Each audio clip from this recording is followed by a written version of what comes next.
저는 거울 앞에 서서 제 얼굴을 바라봤습니다. 72세의 생일 아침이었죠. 손가락으로 눈과 주름을 따라가며 혼잣말을 했습니다. 언제부터 이렇게 늙어버린 걸까요? 벽에 걸린 가족 사진이 눈에 들어왔습니다. 남편 도윤이와 함께 찍은 은혼식 사진이었어요. 벌써 3년 전 일이 되어버렸네요. 그때만 해도 제가 혼자 이 집에서 살게 될 줄은 몰랐습니다. 아침 햇살이 거실로 스며들었어요. 조용했습니다. 너무 조용했죠. 예전엔 도윤이가 아침 일찍 일어나서 라디오를 틀어놓곤 했는데요. 지금은 제가 직접 켜야 하는 것들이 너무 많아졌습니다. 부엌에서 미숫가루를 타면서 생각했어요. 40년간 초등학교에서 아이들을 가르쳤던 시절이 그리웠습니다. 칠판 앞에 서면 아이들의 반짝이는 눈망울이 저를 바라봤죠. 그때는 매일이 활기찼어요. 선생님, 이거 어떻게 해요? 아이들의 목소리가 귓가에 맴돌았습니다. 지금도 가끔 길에서 제자들을 만나곤 해요. 어른이 된 그들이 저를 알아보고 인사할 때면 가슴이 뭉클했습니다. 전화벨이 울렸어요. 장녀 지혜였습니다. 엄마, 생일 축하드려요. 오늘 저녁에 갈게요. 고마워. 바쁠 텐데 굳이 안 와도 돼. 무슨 소리세요? 엄마 생일인데요. 지혜의 목소리에서 무언가 다른 의도가 느껴졌어요. 평소보다 너무 다정했거든요. 뭔가 할 말이 있구나 싶었습니다. 오후에는 산책을 나갔습니다. 동네 공원에 앉아서 놀이터를 바라봤어요. 아이들이 뛰어다니는 모습을 보면서 옛날 생각이 났습니다. 제가 담임했던 반 아이들도 저렇게 천진난만했죠. 벤치에 혼자 앉아 있으니 외로움이 밀려왔어요. 도윤이가 살아있을 때는 이 시간에 함께 산책하곤 했는데요. 그이가 없는 3년이 참 길게 느껴졌습니다. 집으로 돌아와서 저녁 준비를 했어요. 지혜가 좋아하는 음식들로 상을 차렸죠. 혼자 먹기엔 너무 많았지만 딸이 오는 날이니까 정성스럽게 준비했습니다. 거울을 다시 봤어요.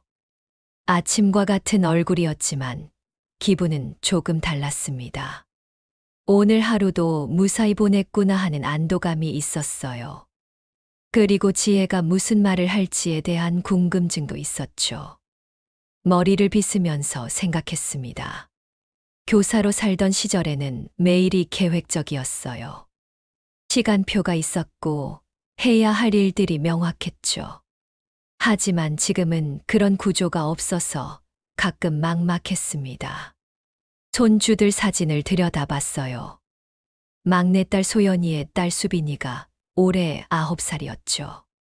가끔 영상통화를 하면 저에게 그림을 보여주곤 했습니다. 그 아이의 웃음소리를 들을 때면 마음이 따뜻해졌어요. 시계를 봤습니다. 지혜가 올 시간이 다가오고 있었어요. 평생 교사로 살면서 키운 직감이 있었습니다. 오늘 밤 제 인생에 뭔가 중요한 변화가 생길 것 같은 예감이 들었어요. 초인종이 울렸습니다. 지혜가 꽃다발과 케이크를 들고 서 있었어요. 엄마, 생일 축하해요. 고생했어. 들어와. 지혜는 평소와 달리 차분했습니다. 보통은 바빠서 빨리 일을 처리하려고 하는데 오늘은 찬찬히 케이크를 정리하고 꽃을 꽂아주더라고요. 엄마가 해주신 음식 정말 오랜만에 먹어요. 너무 많이 했지. 둘이 먹기엔. 저희는 조심스럽게 대화했어요. 서로 무슨 말을 할지 눈치를 보는 것 같았습니다.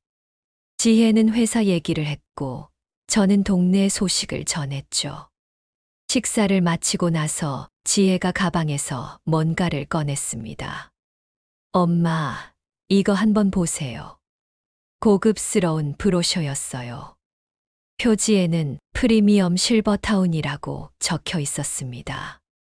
사진들이 정말 아름다웠어요. 마치 리조트 같은 느낌이었죠. 뭐야, 이게? 엄마를 위해서 알아본 거예요. 지혜의 목소리가 조심스러웠습니다.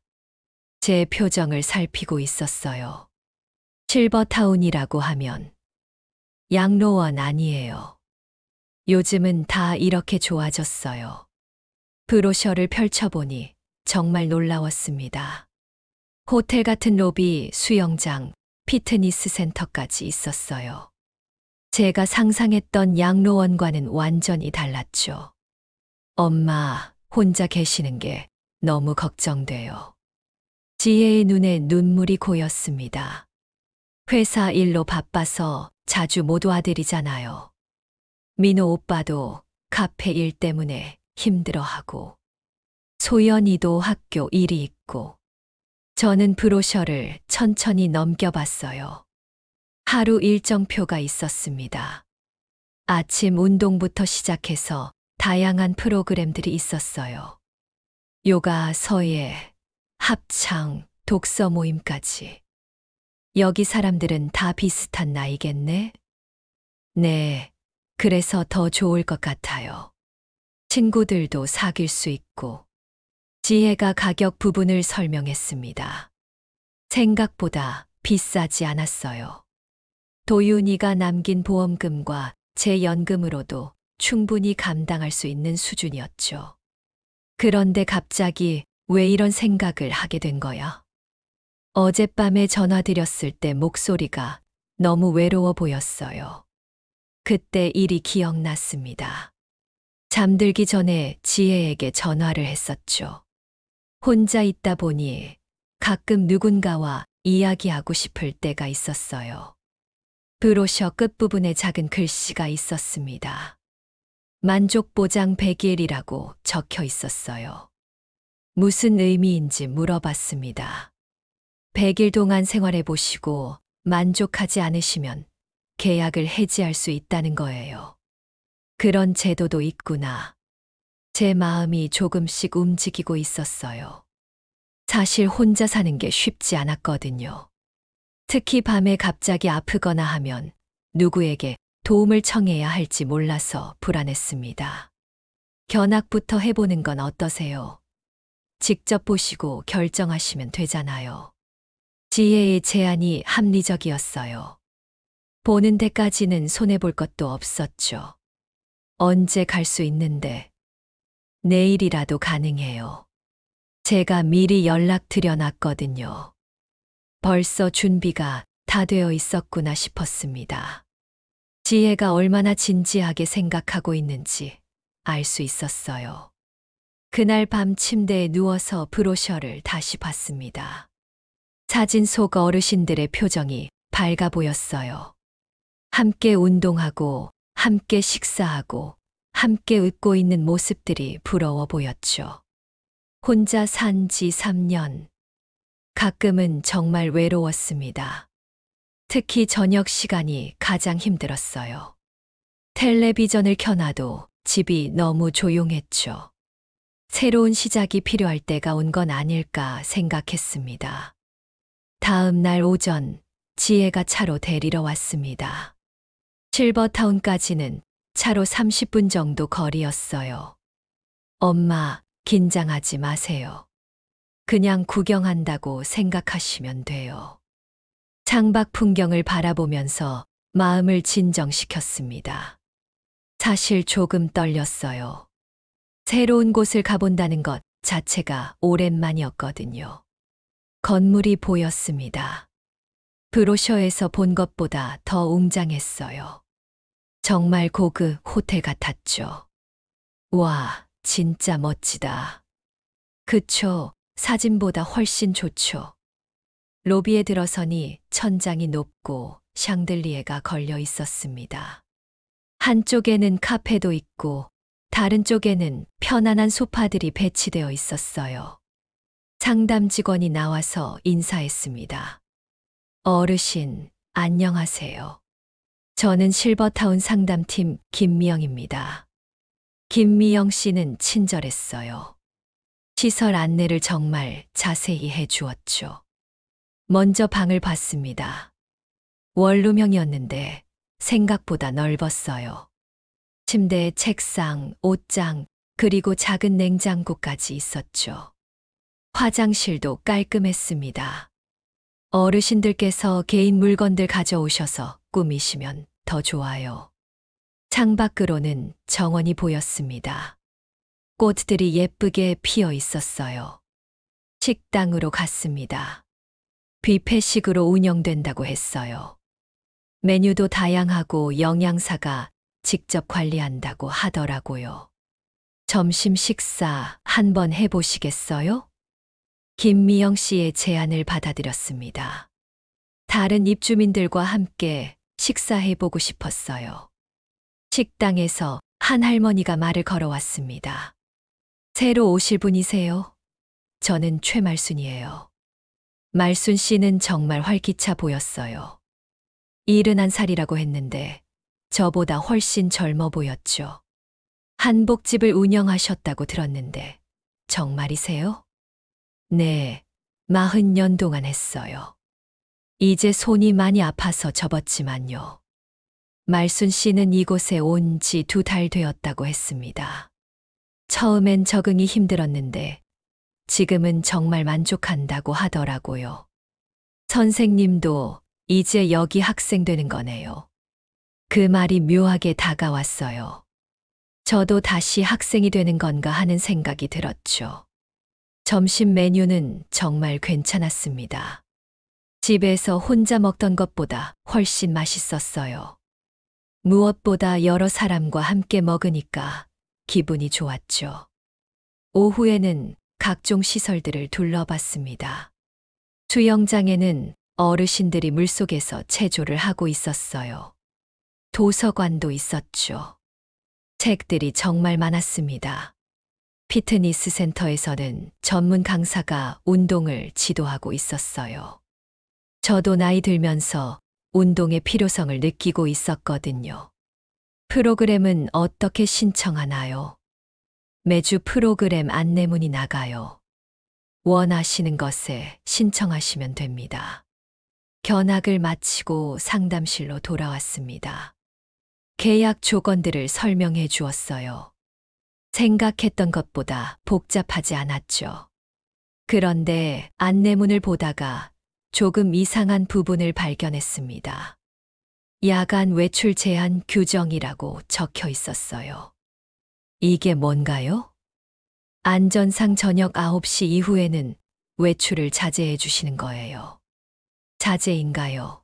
금지인가요? 원칙적으로는 금지예요. 응급 상황이 아닌 이상은. 약간 찜찜했지만 큰 문제는 아닌 것 같았어요. 어차피 나이 들어서 밤에 나다닐 일도 별로 없었거든요. 차를 타고 집으로 돌아오는 길에 지혜가 물어봤습니다. 어떠세요? 괜찮죠? 응, 생각보다 좋네. 정말 그랬어요. 혼자 있는 것보다는 훨씬 나을 것 같았습니다. 집에 돌아와서 혼자 앉아 있으니까 오늘 본 것들이 계속 생각났어요. 특히 말순 씨가 했던 말이 기억났죠. 선생님도 이제 여기 학생 되는 거네요. 그런가 봅니다.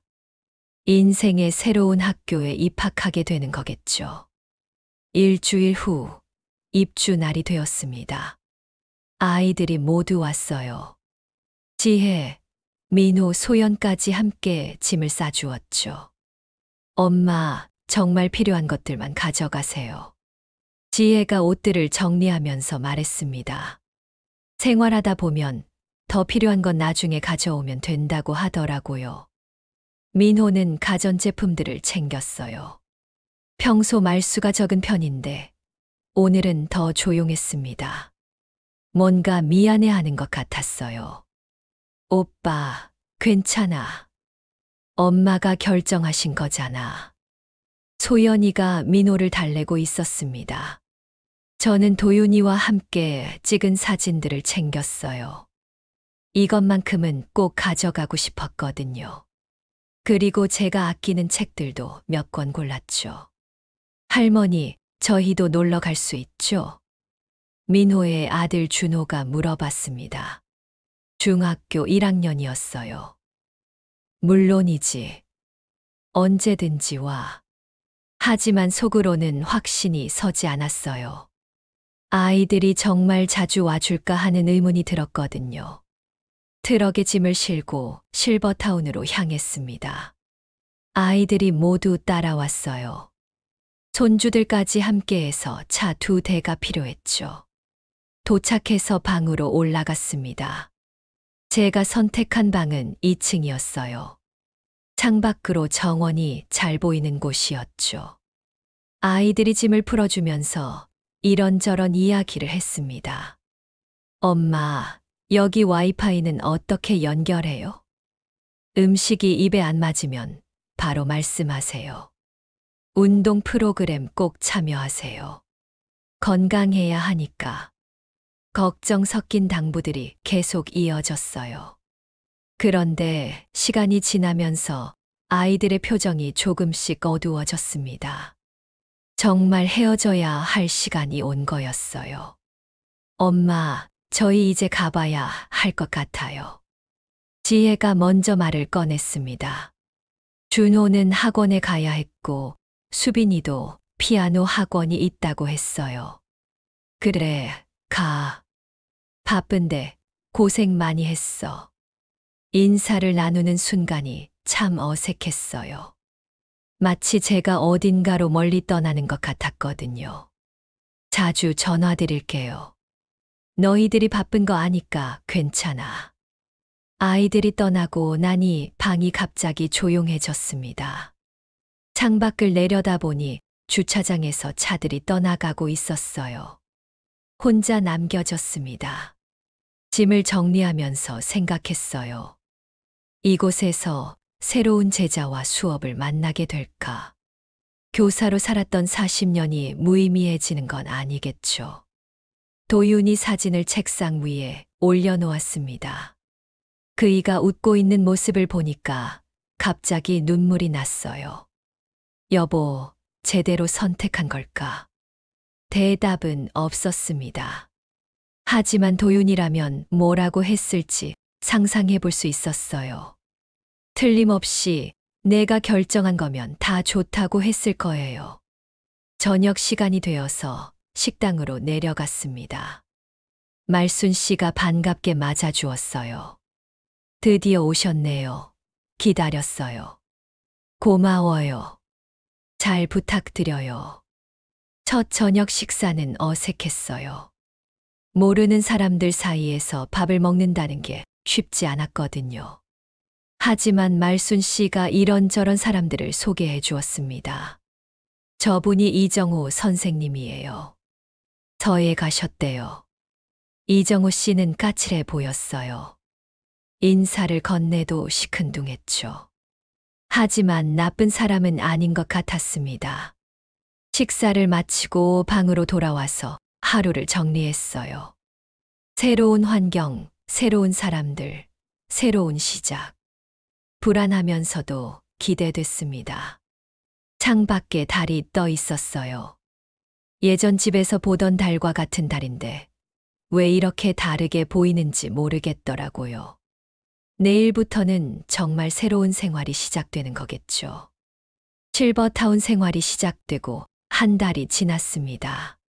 처음 며칠은 적응하기 어려웠지만 점점 리듬을 찾아가고 있었어요. 아침마다 6시 반에 일어났습니다. 창문을 열면 정원에서 새소리가 들려왔어요.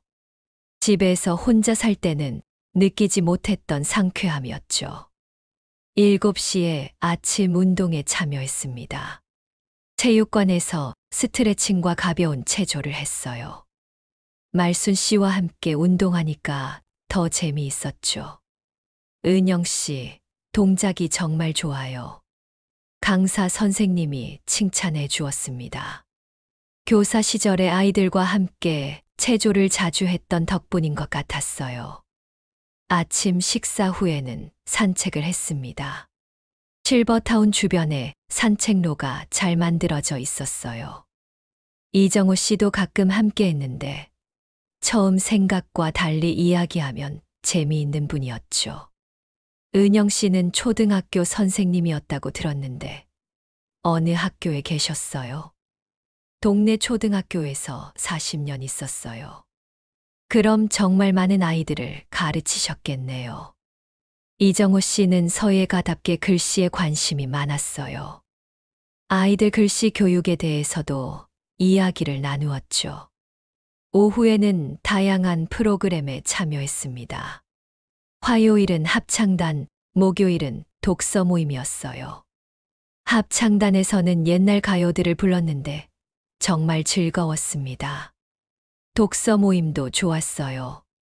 모두 함께 같은 책을 읽고 감상을 나누는 거였죠. 오랜만에 책에 대해 깊이 있는 대화를 할 수 있어서 뿌듯했습니다. 은영 선생님은 어떻게 생각하세요? 독서 모임 리더가 제 의견을 물어봤어요. 교사 경력 때문인지 다들 제 이야기를 귀 기울여 들어주었죠. 금요일 오후에는 요가 수업이 있었습니다. 처음에는 몸이 굳어서 힘들었는데 점점 유연해지는 게 느껴졌어요. 호흡에 집중하세요. 천천히. 요가 강사의 부드러운 목소리가 마음을 편안하게 해주었습니다. 저녁 시간도 즐거웠어요.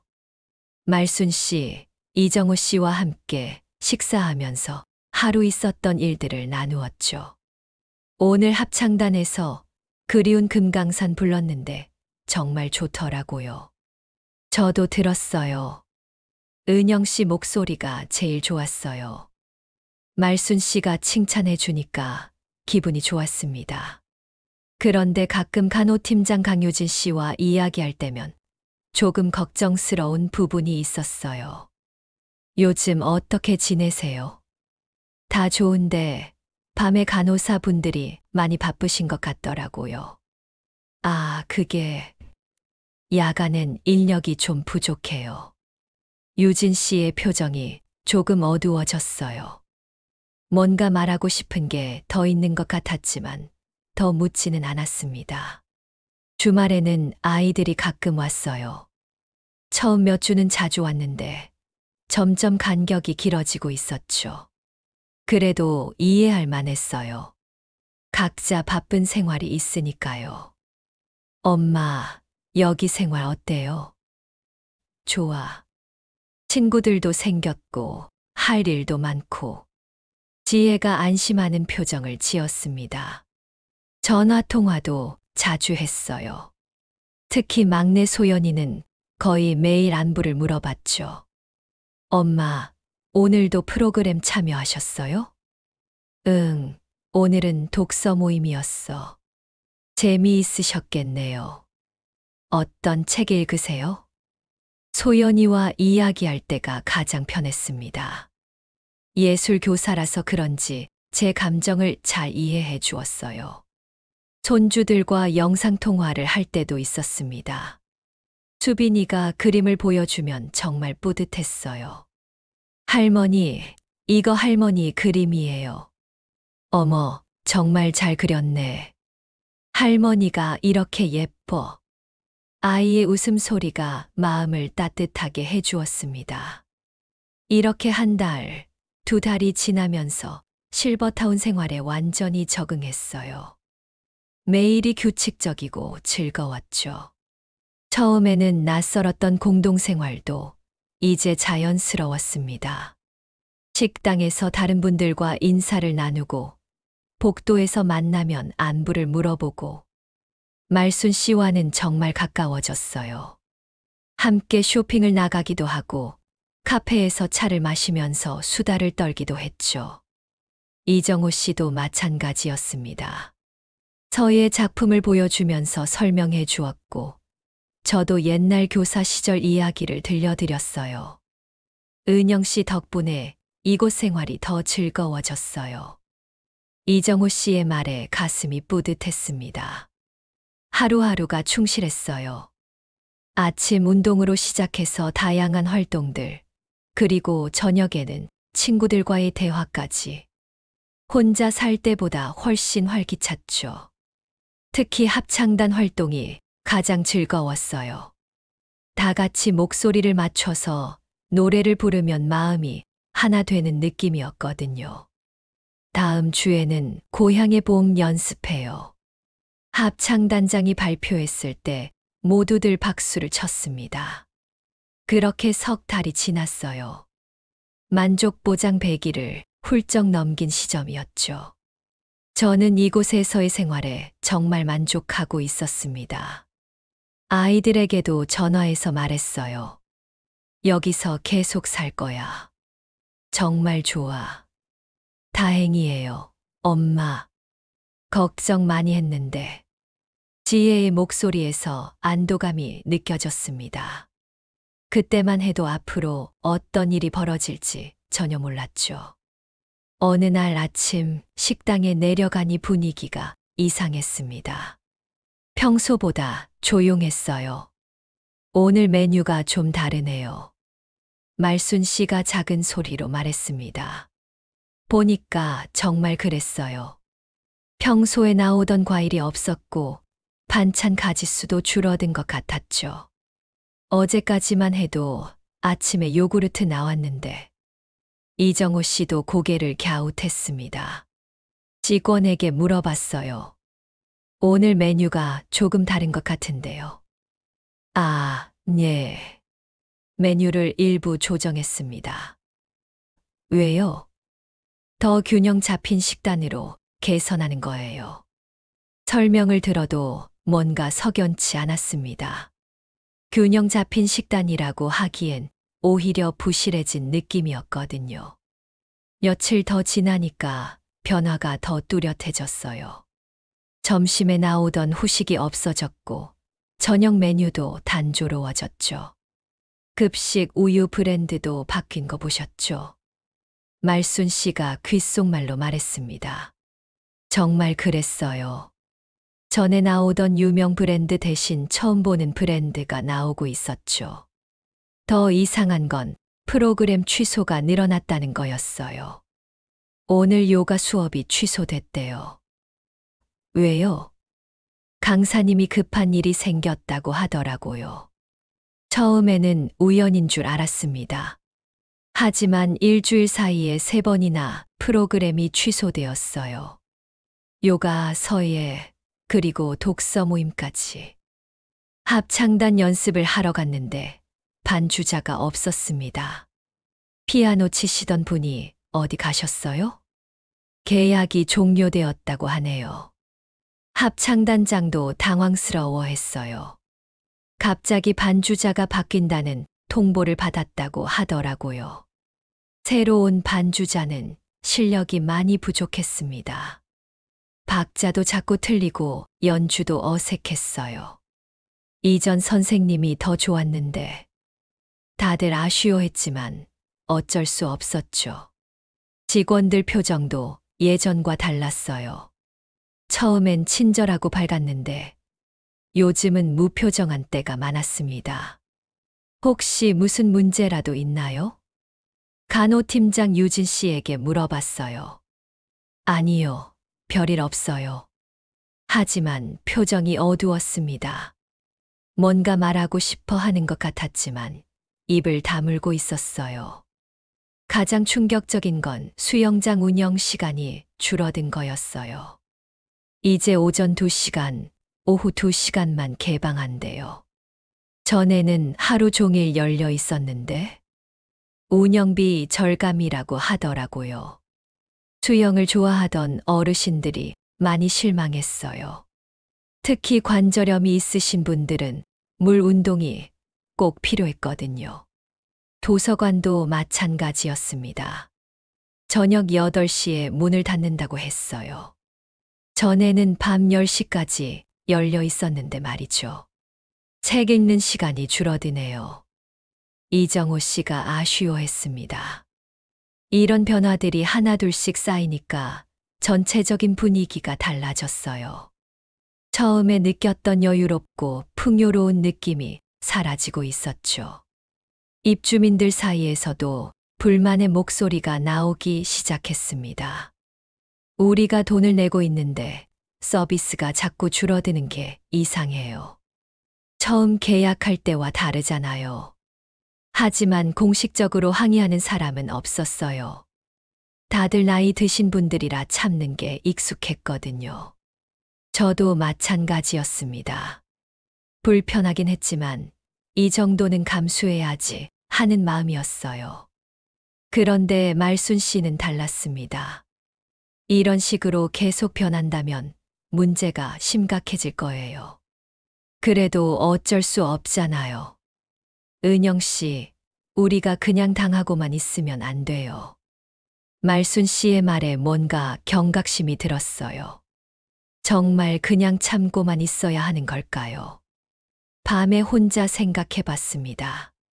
분명 100일까지는 모든 게 좋았어요. 그런데 그 기간이 지나니까 갑자기 이런 변화들이 나타나기 시작했죠. 혹시 의도적인 건 아닐까 하는 의심이 들었습니다. 서랍에서 편지 봉투를 꺼냈습니다.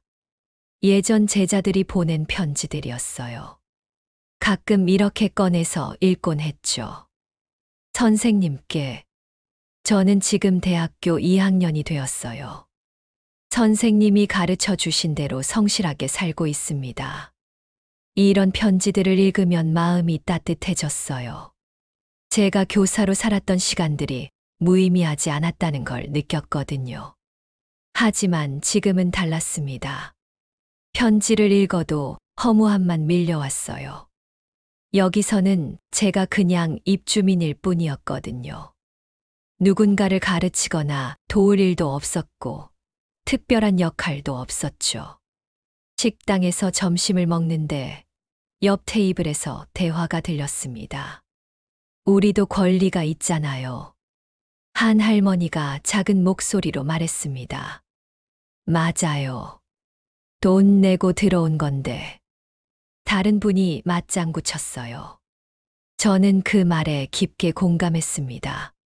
정말 그랬어요. 우리도 권리가 있었죠. 교사였을 때는 아이들의 권리를 지켜주는 게 제 역할이었습니다. 부당한 일이 있으면 나서서 해결했어요. 교장 선생님과 맞서기도 했죠. 하지만 지금은 왜 이렇게 무기력해진 걸까요? 오후에 산책을 나갔습니다. 정원을 걸으면서 생각을 정리했어요. 실버타운의 변화들이 더 선명하게 보였습니다. 정원 관리도 예전만 못했어요.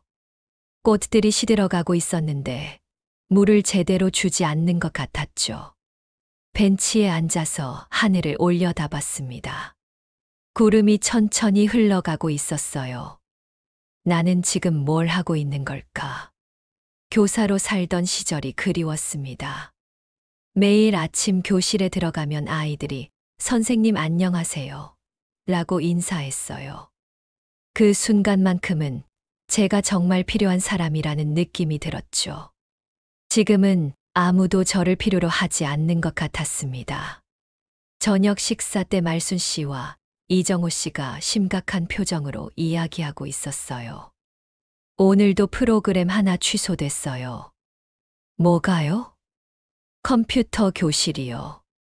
강사가 못 온다고 하더라고요. 이정호 씨가 한숨을 쉬었습니다. 이런 식으로 하나씩 없애려는 것 같아요. 말순 씨의 말에 저도 동감했어요. 분명히 의도가 있어 보였거든요. 그럼 우리가 뭘 할 수 있을까요? 제가 물어봤습니다. 항의해야죠. 어떻게요? 관리사무소에 가서 정식으로 문제를 제기하는 거예요. 말순 씨의 제안이었습니다. 하지만 저는 확신이 서지 않았어요. 그런다고 달라질까요? 해보지도 않고 포기하면 안 되죠. 이정호 씨가 거들었습니다. 은영 씨는 어떻게 생각해요? 선생님이니까 이런 상황을 더 잘 아시잖아요. 갑자기 저에게 관심이 집중됐어요. 두 분이 제게 기대하고 있다는 게 느껴졌죠. 일단 정확한 사실부터 파악해봐야 할 것 같아요. 교사로서의 습관이 나왔습니다. 문제가 생겼을 때는 감정적으로 대응하기보다 사실을 정리하는 게 우선이었거든요. 그래요. 증거를 모으는 거죠. 말순 씨가 맞장구 쳤습니다. 그날 밤 혼자 생각해 봤어요. 정말 가만히 있어야 하는 걸까요?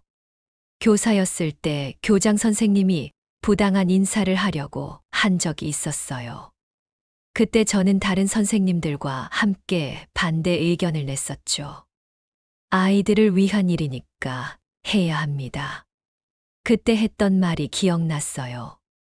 지금도 마찬가지 아닐까요? 여기 계신 어르신들을 위한 일이니까 해야 하는 거 아닐까요? 거울을 봤습니다. 주름진 얼굴이지만 눈빛만큼은 예전과 같았어요. 저는 여전히 교사였습니다. 교실이 없을 뿐이죠. 다음 날 오후 체육실에서 사건이 터졌습니다. 평소보다 사람이 많았어요. 취소된 프로그램들 때문에 체육실로 몰린 것 같았죠. 운동기구를 사용하려고 하는데 순서를 기다려야 했습니다. 예전에는 이런 일이 없었거든요. 김할머니가 러닝머신을 사용하고 계셨어요.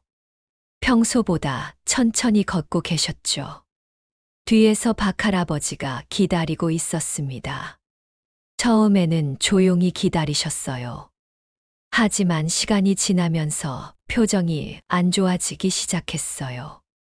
저기 언제까지 하실 건가요? 박할아버지가 말을 걸었습니다. 조금만 더 할게요. 김할머니가 대답했어요. 벌써 30분 넘게 하셨잖아요. 그래도 운동은 충분히 해야죠. 다른 사람들도 기다리고 있어요. 목소리가 점점 높아졌습니다. 주변 사람들이 하나둘씩 쳐다보기 시작했어요. 천천히 하실 거면 집에서 하세요. 박할아버지가 소리를 질렀습니다. 순간 체육실이 조용해졌어요. 모두들 숨을 죽이고 상황을 지켜봤죠. 김할머니의 얼굴이 빨갛게 달아올랐습니다. 뭐라고요? 여기는 공공장소라고요. 그럼 당신은 뭔가요? 혼자만 쓰려고 해요. 싸움이 커지고 있었어요. 저는 어떻게 해야 할지 몰랐습니다. 다른 입주민들도 마찬가지였어요. 나이 드신 분들끼리 싸우는 걸 말리기가 쉽지 않았거든요. 관리사무소에 신고할 거예요. 하세요. 저도 신고할 거니까. 결국 둘 다 체육실을 나가버렸어요. 남은 사람들은 어색한 침묵 속에서 운동을 계속했죠. 저는 그 광경을 보면서 마음이 아팠습니다. 평소에는 인자하신 분들이 왜 이렇게 된 걸까요? 말순 씨가 옆에 와서 속삭였어요. 이런 일이 점점 많아지고 있어요. 왜 그럴까요? 사람들이 스트레스를 받고 있거든요. 프로그램도 줄고 서비스도 안 좋아지고 정말 그런 것 같았어요. 불만이 쌓이니까 서로에게 화를 내게 되는 거였죠. 식당에서도 비슷한 일이 있었습니다.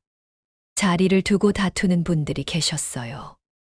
평소에는 아무 문제 없던 일인데 요즘은 작은 일에도 예민해지신 것 같았죠.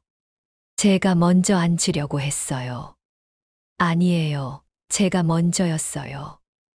이런 다툼을 보면서 안타까웠습니다. 저녁에 말순 씨, 이정호 씨와 함께 산책을 했어요. 오늘 체육실에서 본 거 어떻게 생각해요? 이정호 씨가 물어봤습니다. 안타까워요. 평소에는 좋은 분들인데. 그래요. 환경이 사람을 변하게 만드는 것 같아요. 말순 씨가 한숨을 쉬었습니다. 예전에는 이런 일이 없었거든요. 시설도 여유롭고 프로그램도 많아서 다들 만족했어요.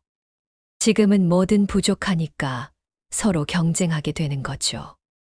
제가 말했어요. 교실에서도 비슷한 일을 봤었거든요. 자원이 부족하면 아이들끼리 다투게 되더라고요. 그럼 해결책이 뭘까요? 근본 원인을 해결해야죠. 어떻게요? 실버타운 관리 방식을 바꾸는 거예요. 이정호 씨의 말에 저도 동감했습니다. 증상만 치료해서는 안 되고 원인을 찾아야 했어요.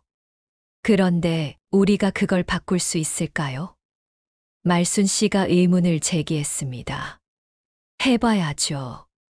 안 해보면 모르니까. 저는 교사 시절의 경험을 떠올렸어요. 문제가 있으면 피하지 말고 정면으로 맞서야 한다고 항상 아이들에게 가르쳤었거든요. 은영 씨 말이 맞아요. 우리가 나서야 해요. 이정호 씨가 지지해 주었습니다. 그날 밤 잠자리에 들기 전에 생각해 봤어요.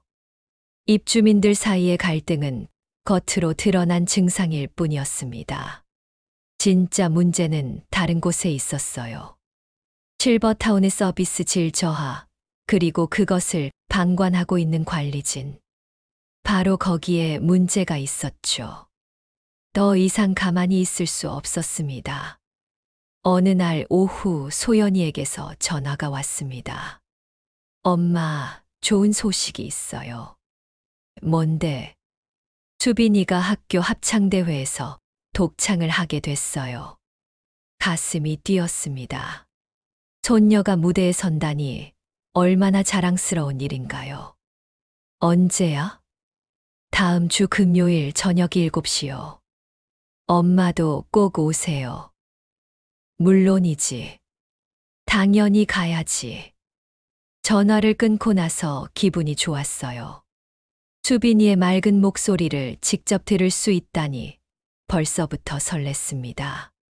말순 씨에게 자랑했어요. 우리 손녀가 학교 합창대회에서 독창을 해요. 어머, 정말요. 자랑스러우시겠어요. 그럼요. 가서 응원해줘야죠. 그런데 며칠 후 문제가 생겼습니다. 관리사무소에서 공지가 나왔어요. 야간 외출 제한 규정 강화라는 내용이었죠. 자세히 읽어보니 저녁 9시 이후에는 절대 외출할 수 없다고 되어 있었습니다. 응급 상황이 아닌 이상은 예외를 인정하지 않는다고 하더라고요. 처음에는 별로 신경 쓰지 않았어요. 수빈이 발표회는 7시에 시작하니까 9시 전에 돌아올 수 있을 거라고 생각했거든요. 하지만 계산해보니 문제가 있었습니다. 학교까지 가는데 1시간, 공연 시간이 1시간 반, 다시 돌아오는데 1시간. 최소한 10시는 되어야 집에 도착할 수 있었어요. 관리사무소에 문의했습니다. 손녀 발표회 때문에 조금 늦을 것 같은데 예외가 가능한가요? 죄송합니다. 규정이라서요. 가족 행사인데요. 그래도 안전상 문제가 있어서요. 담당 직원은 딱딱했어요. 전혀 융통성이 없었죠. 지배인 오태석 씨를 만나려고 했습니다. 지배인님께 상담받고 싶어요. 어떤 일이신가요? 가족 행사 때문에 외출 시간을 조금 연장하고 싶어서요. 규정은 규정입니다. 예외를 인정할 수 없어요. 오태석 씨는 매뉴얼대로만 대답했어요. 제 상황을 이해하려고 하지도 않았죠. 손녀가 학교에서 독창을 하는데요. 평생에 몇 번 있을까 한 일이잖아요. 그런 개인적인 사정까지 고려할 수는 없습니다. 그 말에 화가 났어요. 개인적인 사정이라니 가족이 이보다 더 중요한 게 있나요? 소연이에게 전화했습니다. 미안해. 엄마가 못 갈 것 같아. 왜요? 무슨 일 있으세요? 사정을 설명하니 소연이도 당황했어요. 그게 무슨 말도 안 되는 규정이에요. 나도 모르겠어. 갑자기 생긴 규정이야. 엄마, 그냥 나오세요. 제가 데리러 갈게요. 안 돼. 규정을 어기면 문제가 생길 수 있어. 전화를 끊고 나서 너무 속상했습니다. 수빈이는 할머니가 올 줄 알고 있을 텐데요. 어떻게 설명해야 할지 막막했어요. 그날 저녁 발표회 시간, 저는 방에서 전화기를 붙들고 있었습니다. 소연이가 중간중간 영상을 보내줬어요. 수빈이가 무대에서 노래하는 모습이었죠. 할머니 왔어요? 수빈이가 카메라를 향해 손을 흔들었어요. 눈물이 왈칵 쏟아졌습니다. 할머니가 못 와서 미안해.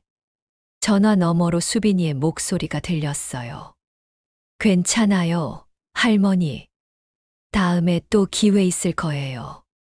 아이의 위로가 더 마음을 아프게 했습니다. 소연이가 다시 전화했어요. 엄마, 수빈이가 정말 잘했어요. 박수도 제일 많이 받았고. 그랬구나. 영상 더 보내줘. 근데 엄마, 이런 규정이 정말 합리적인 건가요? 가족 행사도 참여 못하게 하다니. 소연이의 말이 맞았어요. 이건 너무 과한 제약이었죠. 밤늦게까지 잠이 안 왔습니다. 계속 수빈이 생각이 났어요. 그 아이가 무대에서 저를 찾았을 때의 표정을 상상하니 가슴이 아팠습니다. 다음 날 아침 말순 씨를 만났어요. 어젯밤에 우시는 소리 들렸어요. 무슨 일 있으셨어요? 사정을 설명하니 말순 씨도 화를 내더라고요. 그게 말이 돼요? 손녀 발표회도 못 가게 하다니. 규정이라고 하더라고요. 규정이 사람보다 중요한가요? 말순 씨의 말에 뭔가 깨달았어요. 정말 그랬죠. 규정이 사람보다 중요할 리가 없었어요. 이정호 씨도 아셔야 해요. 점심시간에 이정호 씨에게도 얘기했습니다. 너무하네요. 이건 인권 침해 아닌가요? 저도 그렇게 생각해요. 은영 씨, 이제 정말 참을 수 없어요. 뭔가 행동을 해야 해요. 이정호 씨의 목소리에 분노가 섞여 있었습니다. 오후에 3명이 함께 산책을 했어요. 어젯밤 일이 결정적인 분기점이에요. 말순 씨가 말했습니다. 무슨 뜻이에요? 이제 더 이상 개인의 문제가 아니라는 거예요. 우리 모두의 문제죠. 정말 그랬어요. 오늘은 제가 손녀 발표회에 못 갔지만 내일은 다른 분이 중요한 가족 행사에 못 갈 수도 있는 거였죠. 그럼 어떻게 할까요? 체계적으로 접근해야 해요. 제가 말했습니다. 교사로서의 경험이 도움이 될 것 같았어요. 먼저 문제점들을 정리해봐요. 그리고 증거를 모으고. 좋아요. 그렇게 해요. 이정호 씨가 동의했습니다. 그날 밤 혼자 앉아서 지금까지 있었던 일들을 정리해봤어요. 메뉴 축소, 프로그램 취소, 시설 운영 시간 단축, 그리고 과도한 외출 제한까지. 하나하나 따져보니 모든 게 100일 이후에 시작된 변화들이었어요. 만족 보장 100일의 의미가 이제야 분명해졌습니다. 그 기간까지만 제대로 서비스하고 그 이후에는 비용을 절감하려는 계획이었던 거죠. 전화벨이 울렸어요. 수빈이었습니다. 할머니, 안녕하세요. 수빈아, 어제 정말 잘했다며? 할머니가 못 가서 미안해. 괜찮아요. 근데 할머니, 언제 집에 놀러 갈 수 있어요? 아이의 순진한 질문에 할 말이 없었습니다. 곧 갈 수 있을 거야. 하지만 확신이 서지 않았어요. 이런 제약이 계속된다면 정말 언제 자유롭게 나갈 수 있을지 모르겠더라고요. 전화를 끊고 나서 결심했습니다. 더 이상 참고 있을 수 없었어요.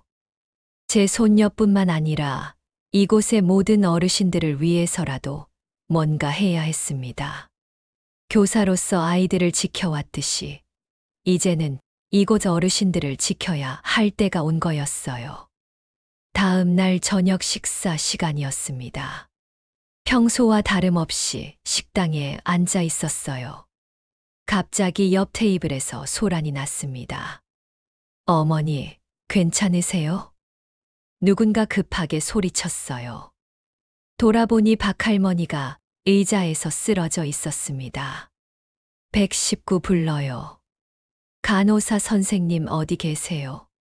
주변이 순식간에 아수라장이 되었어요.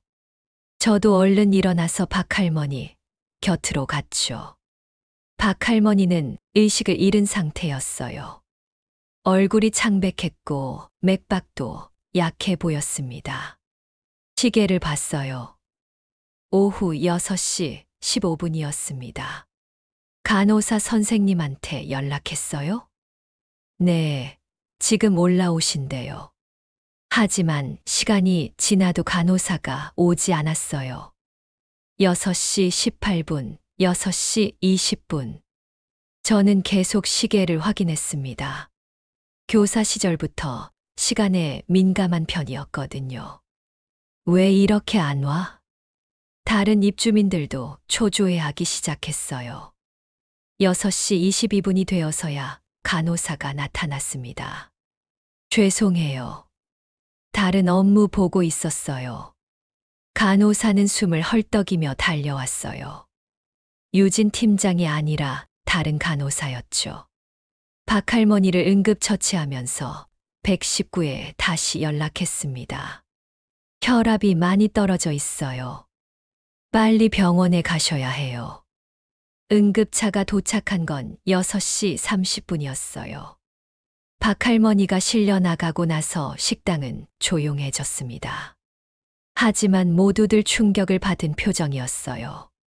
저는 메모지에 시간을 적어뒀습니다. 응급 상황 발생 오후 6시 15분. 간호콜 6시 16분. 간호사 도착 6시 22분. 지연 시간 7분. 교사 시절 사고 보고서를 쓸 때 배운 습관이었어요. 정확한 기록이 중요하거든요. 말순 씨가 다가왔습니다. 7분이나 늦었네요. 응급 상황에서는 1분 1초가 중요한데. 이정호 씨도 심각한 표정이었어요. 예전에는 이런 일 없었는데요. 다른 입주민 분이 말했습니다. 맞아요. 간호사들이 항상 대기하고 있었어요. 생각해보니 요즘 간호사들을 자주 못 본 것 같았어요. 예전에는 복도에서 자주 마주쳤는데 말이죠. 다음 날 아침 유진 팀장을 만났습니다. 어제 일은 어떻게 된 건가요? 죄송해요. 인력이 부족해서요. 유진 씨의 얼굴에 피로가 가득했어요. 인력이 부족하다는 게 무슨 뜻이에요? 간호사 수를 줄였거든요. 본사 방침이에요. 그럼 응급 상황에는 어떻게 대처하나요? 최선을 다하고 있어요. 하지만 유진 씨는 말을 멈췄어요. 더 말하고 싶어 하는 것 같았지만 주저하고 있었죠. 하지만 뭐요? 아니에요. 죄송합니다. 유진 씨는 자리를 떴습니다. 뭔가 숨기고 있는 게 분명했어요. 오후에 박할머니 소식을 들었습니다. 다행히 큰 이상은 없었다고 했어요. 하지만 병원에서 며칠 더 있어야 한다고 하더라고요. 만약에 더 빨리 처치했다면 병원까지 갈 일은 없었을 텐데. 말순 씨가 안타까워했습니다. 7분의 지연이 이런 결과를 만든 거죠. 저는 메모를 다시 확인했어요. 정확한 시간이 기록되어 있었죠. 그날 저녁 3명이 모여서 이야기했습니다. 이제 정말 심각해졌어요. 이정호 씨가 말했습니다. 안전에 관련된 문제니까요. 맞아요. 더 이상 미룰 수 없어요. 저도 동감했습니다. 식사나 프로그램은 불편할 뿐이지만 응급의료는 생명과 직결된 문제였거든요. 본격적으로 증거를 모아봐요. 제가 제안했습니다. 어떤 식으로요? 모든 변화 사항을 기록하는 거예요. 언제, 무엇이, 어떻게 바뀌었는지. 좋은 생각이에요. 말순 씨가 찬성했습니다. 그리고 다른 입주민들 의견도 들어봐야 해요. 어떻게요? 조용히 개별적으로 물어보는 거죠. 불만이 있는지, 어떤 문제를 겪었는지. 이정호 씨의 제안도 좋았어요. 그날 밤 유진 씨가 제 방을 찾아왔습니다. 선생님, 잠깐 얘기할 수 있을까요? 물론이죠. 들어오세요. 유진 씨는 조심스럽게 문을 닫았어요. 오늘 일 때문에 오셨죠? 네. 사실 말씀드리고 싶은 게 있어요. 뭔가요? 본사에서 인력 충원을 막았어요. 비용 절감이라고 하면서. 역시 그랬군요. 제 예상이 맞았어요. 그럼 앞으로도 이런 일이 계속 생길 수 있다는 말씀이세요. 죄송해요. 저희도 어쩔 수 없는 상황이에요. 유진 씨의 목소리에서 절망감이 느껴졌어요. 하지만 입주민들의 안전이 우선이잖아요. 알고 있어요. 그래서 더 괴로워요. 유진 씨가 문을 나가고 나서 저는 또 메모를 했습니다. 간호팀장 증언 본사에서 인력 충원 거부, 사유 비용 절감, 증거가 하나씩 모이고 있었어요. 다음 날부터 본격적으로 기록을 시작했습니다. 오래된 수첩을 꺼내서 문제 기록장이라고 적었어요. 교사 시절에 학급 일지를 쓰던 습관이 있어서 이런 기록은 익숙했죠. 첫 페이지에 목차를 만들었습니다. 식단 변화, 프로그램 취소, 현황, 시설 운영 시간 단축, 인력 감축, 규정 변화. 말순 씨와 이정호 씨도 함께 도왔어요. 오늘 점심에 나온 반찬 몇 개였죠? 5개요. 전에는 7개였는데. 메뉴 사진도 찍어둘까요? 좋은 생각이에요. 저는 휴대폰으로 매일 식단 사진을 찍기 시작했습니다. 날짜와 시간도 정확히 기록했어요. 프로그램 취소도 꼼꼼히 적었습니다. 11월 3일 요가 수업 취소, 강사 개인 사정. 11월 5일 서예 교실 취소, 강사 계약 종료. 11월 7일 독서 모임 취소 도서 준비 미비. 일주일만 기록해도 패턴이 보였어요. 취소 빈도가 점점 늘어나고 있었죠. 이렇게 많이 취소되는 줄 몰랐네요. 말순 씨가 놀라워했습니다. 기록해보니까 확실해지네요. 수영장과 체육실 이용 시간도 조사했어요. 이정호 씨가 관리사무소에서 시간표를 가져왔습니다. 예전 시간표와 비교해보니까 반으로 줄었어요. 진짜네요. 이것도 기록해둬야겠어요. 가장 중요한 건 간호 인력 문제였어요. 며칠 동안 관찰해보니 낮에는 간호사가 1명, 밤에는 아무도 없는 것 같았어요. 예전에는 24시간 간호사가 있었는데 지금은 밤에 응급 상황 생기면 어떻게 하나요? 119만 부르는 것 같아요. 이것도 모두 기록했습니다. 다른 입주민들 의견도 들어봤어요. 요즘 어떻게 지내세요? 글쎄요. 예전만 못한 것 같아요. 어떤 부분이요? 음식도 그렇고 프로그램도 자꾸 없어지고 혹시 불편한 점 있으면 말씀해 주세요. 정리해 보려고 하거든요. 대부분의 분들이 불만을 갖고 계셨어요. 하지만 공개적으로 얘기하기는 어려워하셨죠. 나이 먹고 뭘 그렇게 따지냐고 할까봐. 참고 사는 게 편해요. 이런 반응들이 안타까웠습니다. 일주일 동안 기록한 자료를 정리했어요. 식단 반찬 가짓수 7개 5개로 감소, 후식 폐지, 브랜드 다운그레이드, 프로그램 주간 취소율 30% 이상, 강사 교체 빈번, 시설 수영장 운영 시간 50% 단축, 도서관 조기 폐관, 인력 간호사 주간 1명 야간 0명, 응급 대응 지연, 규정 외출 제한 강화, 개인 활동 제약 증가. 객관적 수치로 정리하니까 문제의 심각성이 더 명확해졌어요. 이 정도면 관리사무소에 정식으로 문제를 제기할 수 있을 것 같은데요. 이정호 씨가 말했습니다. 저도 그렇게 생각해요. 하지만 말순 씨는 조심스러워했어요. 혹시 우리가 문제 제기한다고 불이익을 당하는 건 아닐까요? 그럴 수도 있죠. 하지만 가만히 있으면 상황은 더 나빠질 거예요. 저는 교사 시절을 떠올렸습니다. 부당한 일에 맞서는 건 쉽지 않았지만 누군가는 해야 하는 일이었어요. 우리가 증거를 확실히 준비했으니까 떳떳하게 할 수 있을 거예요. 그래도 혹시 모르니까 다른 입주민들에게도 알려볼까요? 말순 씨의 제안이 좋았어요. 혼자 싸우는 것보다 여러 명이 함께하는 게 나을 테니까요.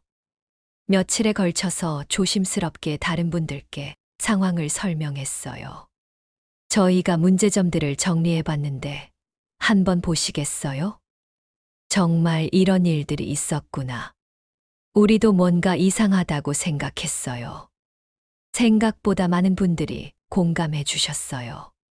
결국 12명의 입주민이 함께하기로 했습니다. 그럼 언제 관리사무소에 가볼까요? 내일 오전이 어떨까요? 드디어 행동에 나설 때가 온 거였어요. 그날 밤 기록장을 다시 한번 점검했습니다. 빠뜨린 게 없는지, 사실과 다른 내용은 없는지 꼼꼼히 확인했어요. 교사로서 40년 동안 쌓은 경험이 도움이 되었습니다. 정확한 기록과 체계적인 정리, 그리고 논리적인 근거 제시. 내일은 이 모든 걸 바탕으로 당당하게 문제를 제기할 수 있을 거예요. 관리사무소에 가기 전날 밤, 지혜에게서 전화가 왔습니다. 엄마, 혹시 실버타운에서 무슨 문제라도 있어요? 갑작스러운 질문이었어요. 지혜가 어떻게 알았을까 궁금했죠. 왜 그래? 무슨 소리 들었어? 회사에서. 아니, 그냥요. 지혜의 목소리가 어색했어요. 뭔가 숨기고 있다는 게 느껴졌죠. 지혜야, 엄마한테 할 말 있으면 해. 정말 아무것도 아니에요. 그냥 잘 지내시는지 궁금해서. 하지만 평소 지혜답지 않았어요. 보통은 바빠서 짧게 통화하는데 오늘은 계속 뭔가 떠보는 것 같았거든요. 다음 날 오전 약속한 시간에 관리사무소로 갔습니다. 12명이 함께였어요. 오태석 지배인이 우리를 맞았습니다. 어르신들, 무슨 일이시죠? 실버타운 운영에 대해서 문제를 제기하러 왔습니다. 제가 대표로 말했어요. 구체적으로 어떤 문제인가요? 저는 준비한 기록장을 펼쳤습니다. 첫째, 식단의 질이 현저히 떨어졌습니다. 반찬 가짓수가 줄고 식재료, 품질도 나빠졌어요. 둘째, 프로그램 취소가 너무 빈번합니다. 일주일에 서너 번씩 취소되고 있어요. 셋째, 시설 이용 시간이 단축되었습니다. 수영장과 도서관 운영 시간이 절반으로 줄었죠. 오태석 지배인의 표정이 굳어졌어요. 넷째, 간호 인력이 부족합니다. 응급 상황에서 7분씩 지연되는 건 심각한 문제예요. 다섯째, 과도한 외출 제한으로 가족 행사 참석도 불가능합니다. 제가 조목조목 설명하자 다른 입주민들도 고개를 끄덕였어요. 이 모든 변화가 입주 100일 이후에 시작되었습니다. 우연이라고 보기 어려워요. 오태석 지배인이 변명을 늘어놓았습니다. 운영상 불가피한 조정이었습니다. 그럼 처음 계약할 때 설명은 왜 안 하셨나요? 계약서에 운영 방침 변경 가능성이 명시되어 있습니다. 하지만 만족 보장 100일은 뭐였나요? 그 기간만 제대로 서비스하고 나중엔 축소하겠다는 뜻이었나요? 질문에 대답하지 못했어요. 선생님, 모든 분을 만족시킬 순 없습니다. 그때 저는 화가 났습니다.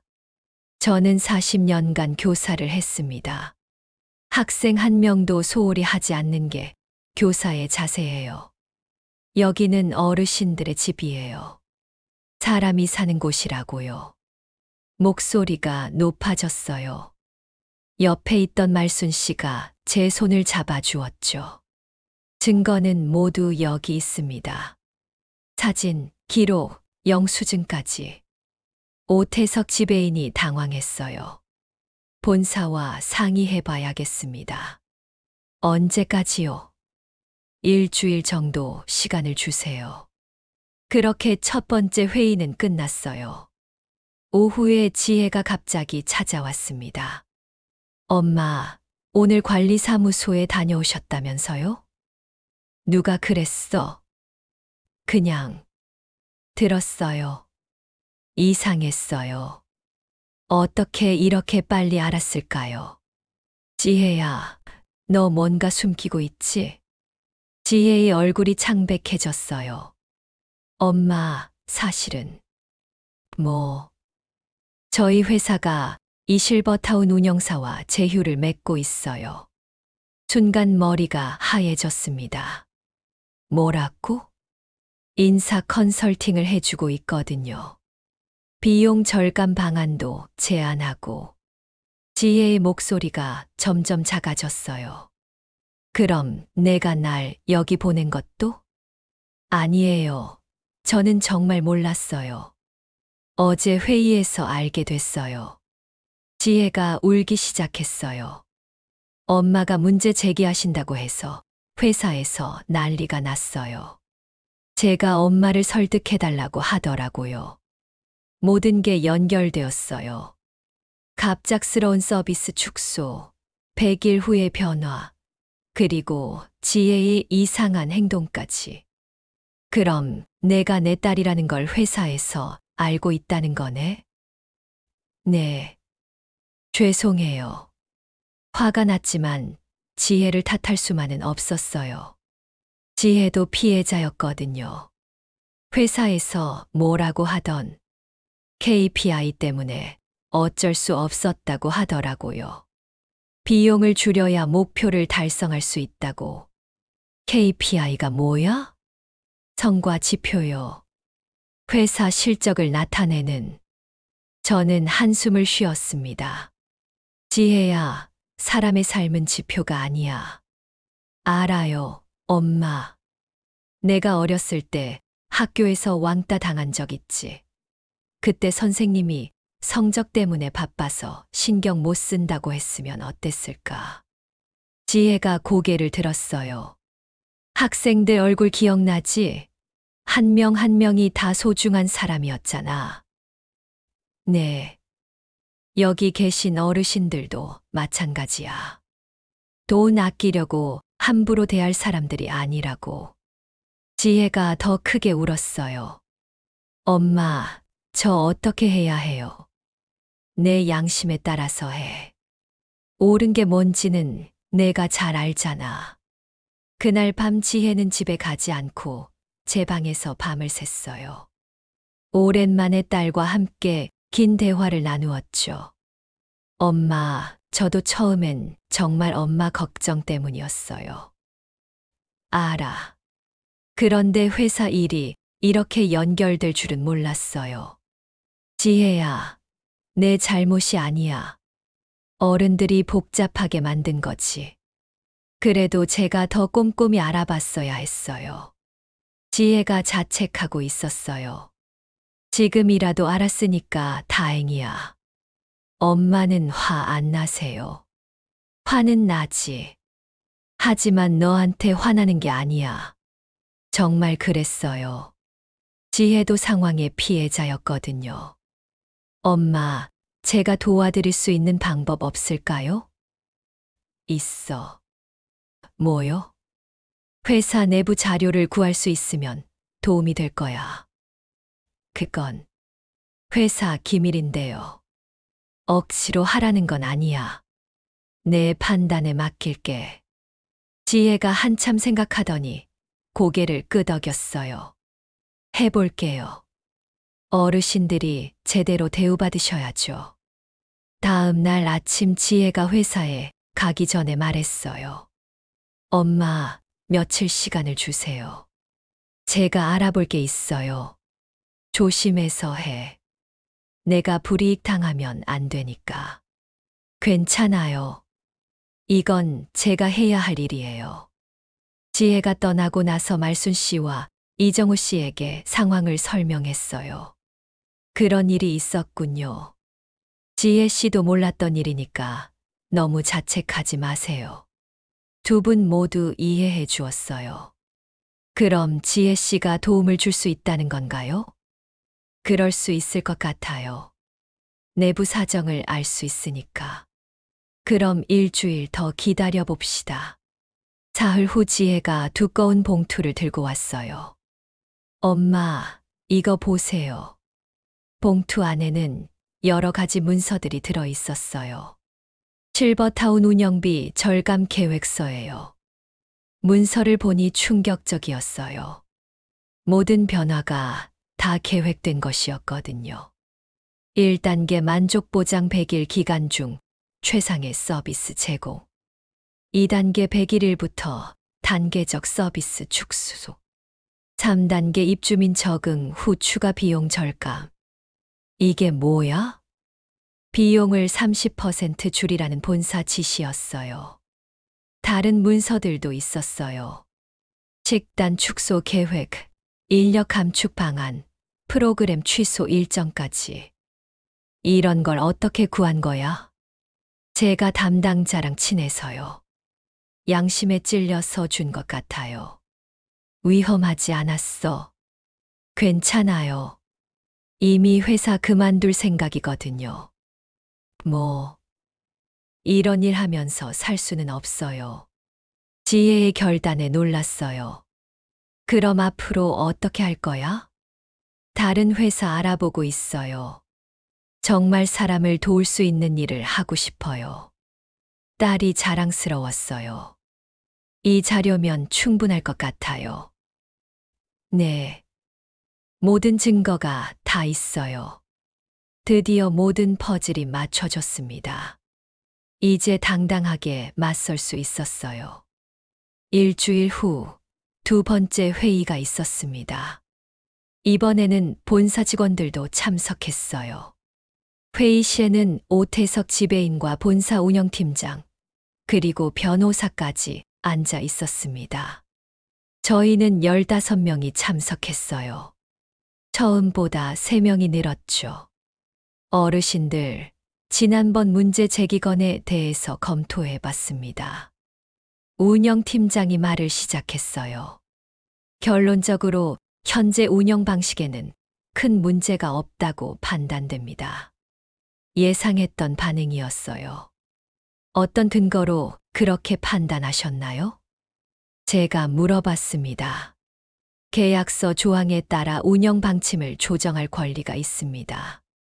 하지만 입주민들의 동의는 받지 않으셨잖아요. 계약 시점에 이미 동의를 받았습니다. 변호사가 끼어들었어요. 저는 가방에서 지혜가 준 자료를 꺼냈습니다. 그럼 이건 뭔가요? 실버타운 운영비 절감 계획서를 테이블 위에 올렸어요. 본사 직원들의 얼굴이 하얗게 변했습니다. 이건 어디서 구하신 건가요? 그건 중요하지 않습니다. 내용이 중요하죠. 저는 문서를 펼쳤습니다. 여기 보세요. 만족 보장 100일 기간 중 최상의 서비스 제공 후 단계적 축소라고 되어 있어요. 그것은 의도적으로 기만한 거죠. 처음 100일만 제대로 하고 나중엔 서비스를 줄이려고 계획한 거잖아요. 운영팀장이 말문이 막혔어요. 그리고 이건 뭔가요? 입주민 불만 최소화 방안, 이렇게 적혀 있네요.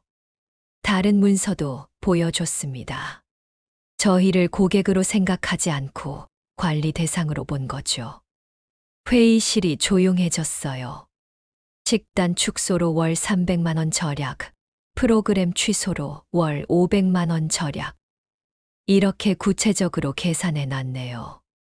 숫자들을 읽어주니 다른 입주민들도 분노하기 시작했어요.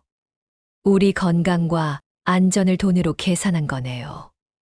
간호사도 절반으로 줄여서 월 800만 원 절약이라고 되어 있어요. 말순 씨가 목소리를 높였습니다. 선생님, 이 문서들이 진짜인지 확인이 어렵습니다. 변호사가 발뺌하려고 했어요. 그럼 확인해 보시죠. 저는 또 다른 문서를 꺼냈습니다. 본사 내부 이메일이었어요. 여기 보세요. 실버타운 수익성 개선을 위한 비용 절감 지시, 제목으로 된 이메일이에요. 발신자는 본사 경영진이고 수신자는 현장 관리자들이네요. 이메일 내용을 읽어주었습니다. 입주민들이 적응할 때까지만 기다렸다가 서서히 서비스를 축소하라고 지시했어요. 본사 직원들이 서로 눈치만 보고 있었어요. 이제 인정하시겠어요? 저희를 속인 거 맞죠? 제가 단호하게 말했습니다. 선생님, 사업이라는 게 수익을 고려해야. 사업이라고 해서 사람을 속여도 된다는 말씀인가요? 제 목소리가 높아졌어요. 저는 40년간 교사를 했습니다. 학생 한 명도 소홀히 못하는 게 교사예요. 여긴 학교가 아니라 사업장입니다. 틀렸습니다. 여긴 사람의 집이에요. 회의실에 정적이 흘렀어요. 사람들이 마지막 인생을 보내는 소중한 공간이라고요. 돈만 생각하고 어르신들을 무시하는 건 용납할 수 없습니다. 다른 입주민들도 박수를 쳤어요. 이 모든 증거를 언론에 공개하겠습니다. 그리고 소비자보호원에도 신고할 거예요. 본사 직원들이 당황하기 시작했어요. 잠깐 성급하게 행동하지 마세요. 그럼 어떻게 하시겠다는 거예요? 협의할 용의가 있습니다. 드디어 협상 테이블에 앉게 되었어요. 하지만 저는 한 발 더 나아갔습니다. 협의가 아니라 원상복구예요. 그리고 사과문도 받을 거예요. 너무 과도한 요구 아닌가요? 과도한 건 저희를 속인 당신들이에요. 그날 회의는 길어졌어요. 하지만 결국 저희가 이겼습니다. 며칠 후 본사에서 정식 답변이 왔습니다. 오태석 지배인이 직접 저희를 찾아와서 말했어요. 본사에서 입주민 여러분께 사과드린다고 합니다. 구체적으로 어떤 조치를 취할 건가요? 제가 물어봤습니다. 첫째, 서비스를 원래대로 복구하겠습니다. 둘째, 간호 인력도 충원하고요. 셋째, 외출 제한 규정도 완화하겠습니다. 좋은 소식이었어요. 하지만 아직 끝난 게 아니었죠. 그리고 원하시는 분들은 계약을 해지하실 수 있습니다. 보증금은 어떻게 되나요? 전액 반환해 드립니다. 가장 중요한 부분이었어요. 만족 보장 100일 조항이 핵심 증거가 된 거였죠. 약속을 지키지 않았으니까 계약 자체가 무효라는 판단입니다. 본사에서도 법적 문제를 피하고 싶어 했던 거예요. 다른 입주민들과 상의했습니다. 여러분은 어떻게 하실 건가요? 저는 나갈 생각이에요. 저도요. 믿음이 깨졌어요. 대부분의 분들이 떠나기로 했어요. 말순 씨도 마찬가지였습니다. 은영 씨 덕분에 제대로 된 결정을 할 수 있게 됐어요. 우리 모두 함께 한 일이죠. 이정호 씨는 조금 다른 생각이었어요. 저는 좀 더 지켜볼까 해요. 정말 바뀌는지. 그것도 좋은 선택인 것 같아요. 각자 상황에 맞게 결정하면 되는 거였죠. 저는 계약 해지를 선택했습니다. 사실 실버타운 자체가 나쁘지는 않았어요. 시설도 좋고 프로그램도 괜찮았죠. 하지만 믿음의 문제였어요. 한 번 속인 곳을 어떻게 다시 믿을 수 있겠어요. 계약 해지 절차는 생각보다 간단했습니다. 서류 몇 장 작성하고 보증금 계좌를 알려주면 끝이었어요. 언제까지 나가시면 됩니다. 다음 주 안에 나갈게요. 아이들에게 연락했어요. 엄마, 정말 나오시는 거예요. 지혜가 놀라워했습니다. 응. 새로운 곳에서 살아보려고. 어디로 가실 건데요? 도심의 작은 아파트를 알아봤어. 너희들 가까운 곳으로. 사실 며칠 전부터 부동산을 알아보고 있었어요. 혼자 살기에 적당한 크기의 아파트를 찾았죠. 실버타운보다는 작지만 자유로웠어요. 엄마 혼자 사시는 게 괜찮으실까요? 민호가 걱정했어요. 괜찮아. 혼자 살 때가 더 편했어. 소연이는 다른 반응이었어요. 엄마, 정말 잘하신 것 같아요. 왜? 당당하게 사셨잖아요. 잘못된 걸 그냥 참지 않고. 딸의 말에 가슴이 뭉클했어요. 마지막 주말에 아이들이 모두 와서 짐을 정리해 주었습니다. 엄마가 여기서 싸운 이야기 정말 대단해요. 준호가 말했어요. 싸운 게 아니라 당연한 권리를 요구한 거야. 어른들도 이런 일 하는구나. 아이의 시선이 새로웠어요. 수빈이가 그림 한 장을 건네줬어요. 할머니, 이거 새 집에서 걸어주세요. 그림에는 할머니와 손녀가 함께 웃고 있는 모습이 그려져 있었어요. 고마워, 수빈아. 짐을 다 싸고 나서 마지막으로 실버타운을 둘러봤어요. 나쁜 기억만 있는 건 아니었거든요. 말순 씨, 이정우 씨와 함께 했던 즐거운 시간들도 있었죠. 하지만 이제 새로운 시작을 할 때였어요. 현관에서 말순 씨가 기다리고 있었습니다. 은영 씨, 정말 고마웠어요. 저야말로 고마웠어요. 함께 해주셔서. 새 집에서도 연락 자주 해요. 물론이죠. 포옹을 나누고 헤어졌어요. 차에 타면서 돌아봤습니다. 처음 왔을 때의 설렘, 좋았던 시간들, 그리고 힘들었던 일들까지. 모든 게 제 인생의 한 부분이 되었어요. 엄마, 후회 안 하세요? 지혜가 물어봤습니다. 아니야. 오히려 잘한 일인 것 같아. 정말 그랬어요.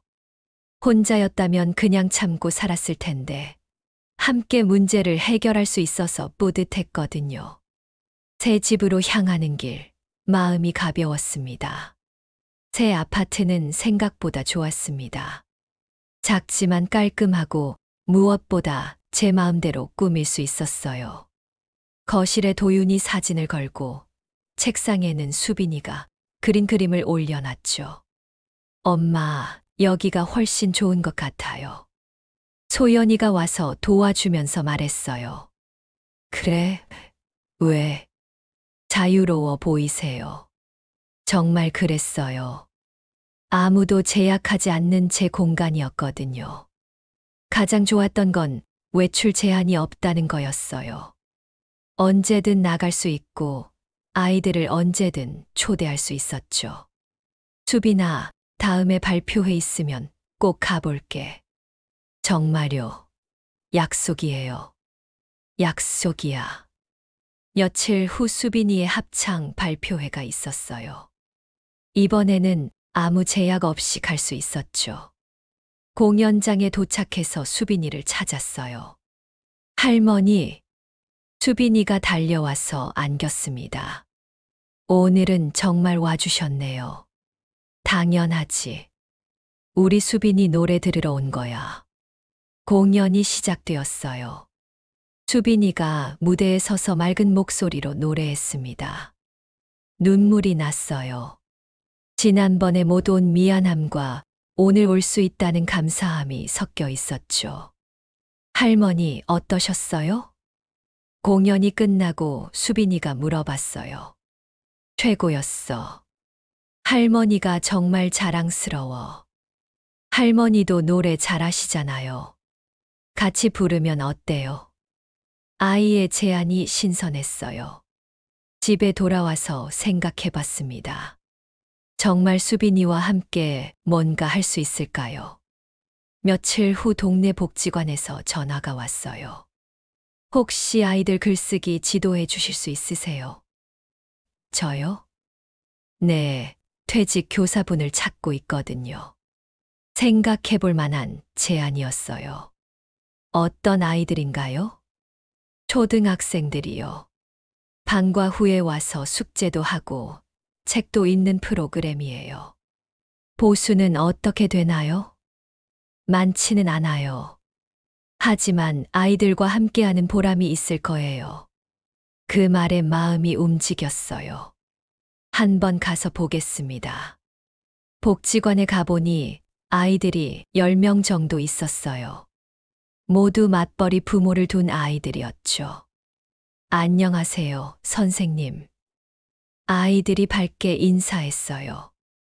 오랜만에 듣는 선생님, 호칭이 반가웠죠. 여러분, 책 읽기 좋아해요? 네. 글쓰기는 어때요? 어려워요.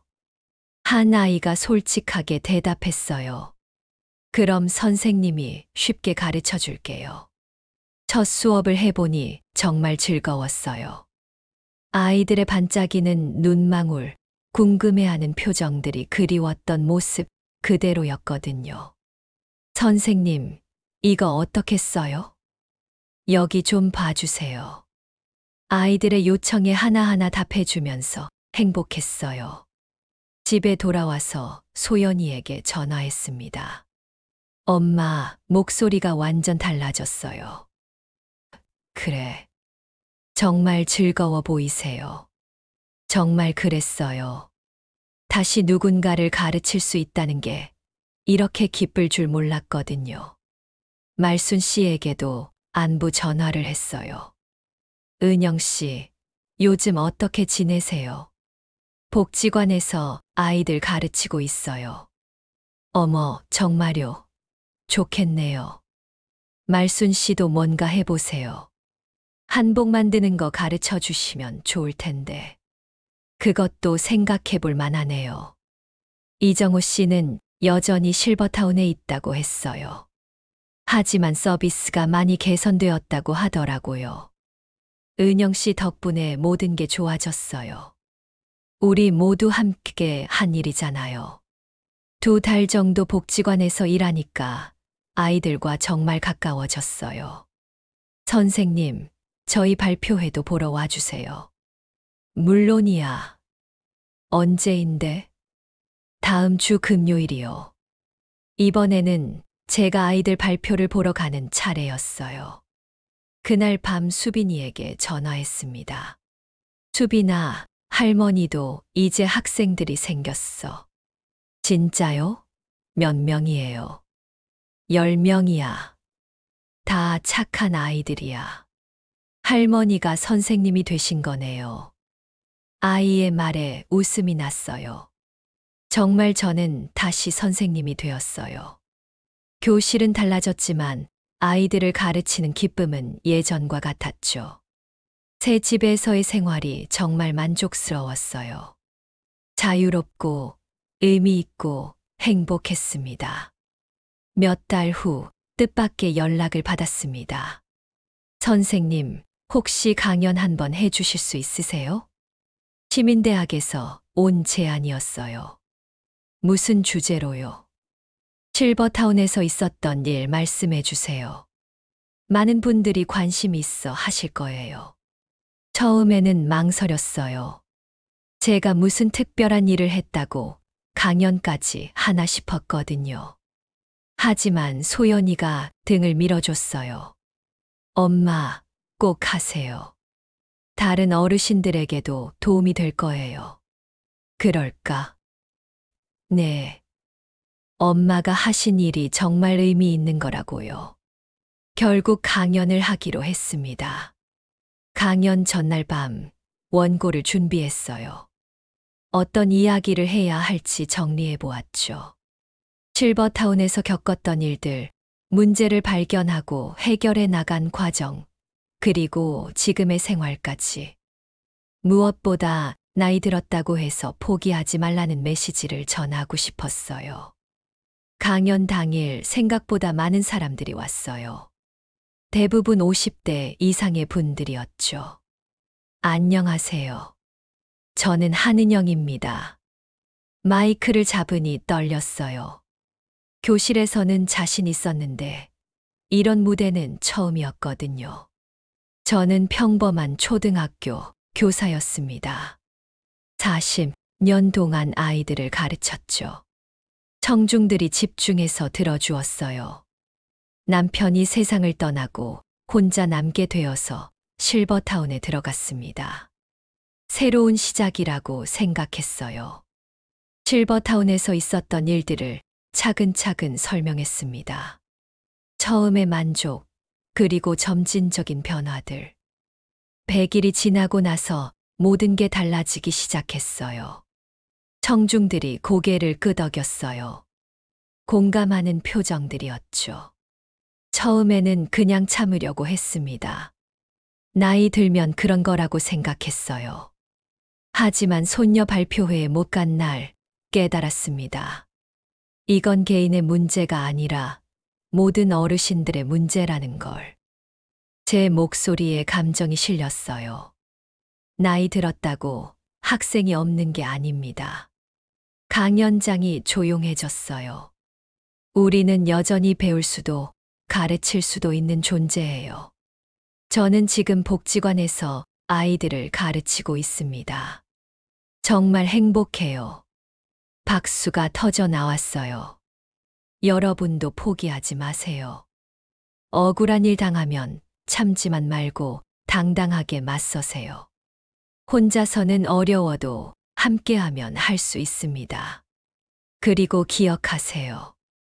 우리에게는 아직 할 일이 많이 남아 있어요. 강연이 끝나고 질문 시간이 있었어요. 선생님, 어떻게 그런 용기를 낼 수 있으셨어요? 한 할머니가 물어봤습니다. 용기라기보다는 책임감이었어요. 교사로서 아이들을 지켰듯이 이번에는 어르신들을 지켜야 한다고 생각했죠. 혼자 해결하기 어려운 문제는 어떻게 하나요? 혼자 하지 마세요. 같은 생각을 가진 사람들을 찾으세요. 반드시 있을 거예요. 나이가 많아도 새로운 일을 시작할 수 있을까요? 물론이죠. 저도 72세에 새로운 도전을 했어요. 질문들에 답하면서 보람을 느꼈어요. 제 경험이 다른 분들에게 도움이 되고 있다는 걸 알 수 있었거든요. 강연이 끝난 후 한 분이 다가왔습니다. 선생님, 저도 실버타운에서 비슷한 경험을 했어요. 어떻게 시작해야 할지 알려주실 수 있나요? 네, 언제든 연락하세요. 제 연락처를 알려드렸어요. 집에 돌아와서 지혜에게 전화했습니다. 엄마, 강연 어떻게 하셨어요? 잘했는지 모르겠지만 보람은 있었어. 유튜브에 올라왔다던데요. 뭐, 시민대학에서 영상으로 만들어서 올렸대요. 나중에 확인해 보니 정말 그랬어요. 조회수도 꽤 높았죠. 댓글들을 읽어보니 감동적이었어요. 우리 엄마도 이런 분이셨으면 좋겠어요. 정말 존경스럽습니다. 저도 용기를 내봐야겠어요. 이런 반응들을 보면서 뿌듯했습니다. 며칠 후 또 다른 제안이 왔어요. 선생님, 어르신들을 위한 권익보호 모임을 만들려고 하는데 도와주실 수 있나요? 시민단체에서 온 연락이었어요. 어떤 활동을 하는 건가요? 실버타운이나 요양원에서 부당한 대우를 받는 어르신들을 도와드리는 거예요. 의미 있는 일이었어요. 제가 겪었던 일이 다른 분들에게도 생길 수 있으니까요. 참여하겠습니다. 그렇게 새로운 활동이 시작되었어요.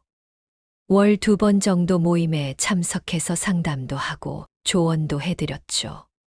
제 경험이 정말 많은 도움이 되었어요. 문제를 체계적으로 정리하는 방법, 증거를 수집하는 방법, 그리고 협상하는 방법까지. 은영 선생님 덕분에 정말 많은 분들이 도움받고 계세요. 모임 대표가 고마워했어요. 복지관에서의 수업도 계속했습니다. 아이들이 점점 더 좋아해 주었어요. 선생님, 저 글쓰기 대회에서 상 받았어요. 한 아이가 상장을 들고 달려왔어요. 정말 축하해. 아이의 기쁨이 제 기쁨이었어요. 선생님이 가르쳐 주신 대로 썼더니 잘 됐어요. 그런 순간들이 정말 행복했습니다. 어느 날 수빈이가 놀러 왔어요. 할머니, 저도 글쓰기 배우고 싶어요. 그래, 할머니가 가르쳐 줄게. 정말요? 그날부터 수빈이도 제 학생이 되었어요. 주말마다 와서 글쓰기를 배웠죠. 할머니는 정말 선생님 같아요. 할머니가 진짜 선생님이잖아. 아니에요. 더 특별한 선생님 같아요. 아이의 말에 웃음이 났어요. 몇 달 후 복지관에서 작은 발표회를 열었습니다. 아이들이 자신이 쓴 글을 발표하는 자리였어요. 저는 우리 할머니에 대해서 썼어요. 한 아이가 발표했어요. 할머니는 맨날 아프다고 하시지만 저를 위해서는 뭐든지 해주세요. 아이의 글을 들으면서 울컥했어요. 제 차례가 되었을 때 말했습니다. 여러분, 오늘 정말 자랑스러워요. 선생님도 글 하나 읽어주세요. 아이들이 요청했어요. 준비해간 글이 있었어요. 제목은 나의 학생들이에요. 72세가 되어서 만난 새로운 학생들. 여러분은 제게 다시 살아갈 이유를 주었어요. 가르치는 것보다 배우는 게 더 많았습니다. 여러분에게서 용기를, 희망을, 그리고 사랑을 배웠어요. 아이들이 박수를 쳤어요. 발표회가 끝나고 학부모들이 인사했습니다. 선생님 덕분에 저희 아이가 정말 많이 달라졌어요. 고마운 건 저예요.